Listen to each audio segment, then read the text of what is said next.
പശ്ചിമേഷ്യയെ വീണ്ടും യുദ്ധഭീതിയിലാഴ്ത്തി ഇറാനിലെ വിവിധ തന്ത്രപ്രധാന കേന്ദ്രങ്ങളിൽ വീണ്ടും ആക്രമണം നടത്തിയ അമേരിക്ക.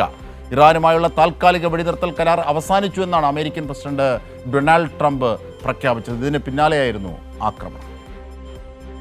പശ്ചിമേഷ്യയിൽ സമാധാനം പുനഃസ്ഥാപിക്കുവാനുള്ള അന്താരാഷ്ട്ര ശ്രമങ്ങൾക്ക് കനത്ത തിരിച്ചടിയുമായി അമേരിക്ക. ഇറാനിലെ വിവിധ തന്ത്രപ്രധാന കേന്ദ്രങ്ങളിൽ അമേരിക്ക വീണ്ടും ആക്രമണം നടത്തി. ഹോർമൂസ് കടലിടുക്കിനോട് ചേർന്നുള്ള ബുഷഹർ, ചാബഹാർ, ബന്ദർ അബ്ബാസ്, സിറിക്, കോണാരക്, ഇർഷാഹർ എന്നീ നഗരങ്ങളെ ലക്ഷ്യമിട്ടാണ് അമേരിക്കൻ വ്യോമാക്രമണങ്ങൾ ഉണ്ടായത്.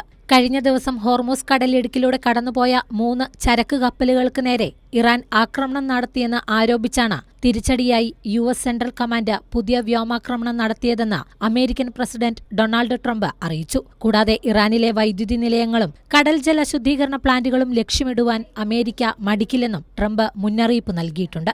അമേരിക്കയുടെ വ്യോമാക്രമണം ഇറാന്റെ തെക്കൻ തീരദേശ നഗരങ്ങളെ വൻതോതിൽ പിടിച്ചുകുലുക്കുകയും പലയിടങ്ങളിലും വൈദ്യുതി ബന്ധം പൂർണ്ണമായി തകർക്കുകയും ചെയ്തിട്ടുണ്ട്.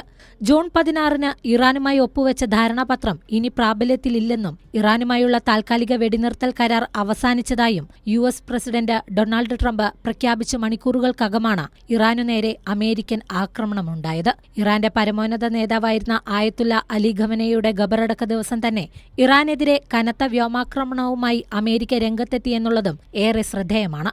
അതേസമയം ഇറാനിലേക്ക് അമേരിക്ക വ്യോമാക്രമണം നടത്തിയതിനു പിന്നാലെ എണ്ണവിലയിലും വൻ വർധനവാണ് ഉണ്ടായിരിക്കുന്നത്. ക്രൂഡ് ഓയിൽ വില 7% വർദ്ധിച്ച് ബാരലിന് $75.38 മാറി. News desk Kairali news.